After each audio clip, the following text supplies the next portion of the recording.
Mottola is a devil. Michael Jackson एक आदमी की फ़ोटो लेके चिल्लाता है और बोलता है Tony Matola is the devil. ये दुनिया का सबसे ईवल आदमी है। टोनी मटोला वही आदमी है जिसका नाम एप्स्टीन फाइल में कई बार आया। जब माइकल जैक्सन अपनी खुंदक इसमें निकाल रहा था तो निकालते निकालते वो एक बार के लिए पॉज लेता है और बोलता है चलो आज तुम्हें एक सीक्रेट बताता हूँ पब्लिकली सबके आगे। और बोलते हैं अपने अपने कैमरा बंद कर लो और रिकॉर्डिंग मत करना, तुम्हें एक खतरनाक सीक्रेट बताने वाला हूँ। और बताते बताते फिर वो बात घुमा देता है। हो सकता है तब वो एप्स्टीन आइलैंड की तरफ हिंट कर रहा होता है।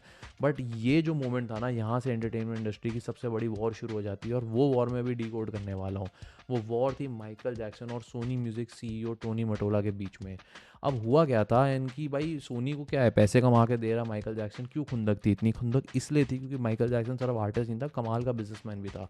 उसके पास सोनी के साथ एक जॉइंट वेंचर था जिसमें वो सारे टॉप आर्टिस्ट को ओन करते थे। मतलब टॉप उस टाइम के, मतलब अभी भी Taylor Swift, Beyonce, Lady Gaga सारे उसी लेवल में साइन थे।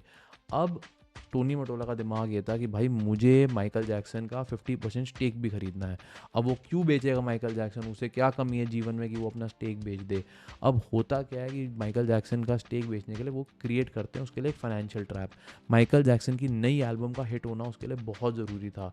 सोनी क्या प्लान करता है कि हम कैसे ना कैसे करके इसकी एल्बम फ्लॉप करा देंगे, हमसे प्रमोट नहीं करेंगे, हम कुछ नहीं करेंगे। जब फ्लॉप हो जाएगी और ये अपनी लोन पेमेंट में डिफ़ॉल्ट करेगा तो तब हम एक हॉस्टाइल टेक ओवर करेंगे और हम कौड़ियों के दाम पे इसका 50% स्टेक खरीद लेंगे। माइकल जैक्सन को इस बात का पूरा आइडिया लगता है, वो प्रोटेस्ट करता है, फिर वो मीडिया में आके इस बारे में बोलता है, शोर मचा देता है। कैसे ना कैसे करके टोनी मटोला को एक दिन रिज़ाइन करना ही पड़ता है क्योंकि जब वो प्रेस कॉन्फ्रेंस होती है तो माइकल जैक्सन द किंग का ऐसा इन्फ्लुएंस था कि मार्केट पे इसका मार्केट कैप साफ होने लग जाता है, शेयर प्राइस डिक्लाइन होने लगती है, इन्वेस्टर सोनी पे चढ़ने लग जाते हैं कि भाई क्या हो रहा है, क्या हो रहा है, क्या कर रहा है तू, इमेज ख़राब हो रही है। तो बट घूम फिर के होता क्या है, माइकल जैक्सन गलत नहीं था। माइकल जैक्सन की डेथ के इमीडिएट बाद उसका 50% स्टेक कंपनी का वापस सोनी ही खरीदती है। जो होना था वही होता है। और फॉलो करो भाई, अब तुम्हें नेक्स्ट बताऊंगा मैं कि क्या इसकी डेथ की कंट्रोवर्सी थी, क्या उसके पीछे सारे राज थे और क्या क्या उल्टी पुल्टी चीज़ें हुई है। फॉलो करो, अगली बार ये पूरी मिस्ट्री डिकोड करते हैं।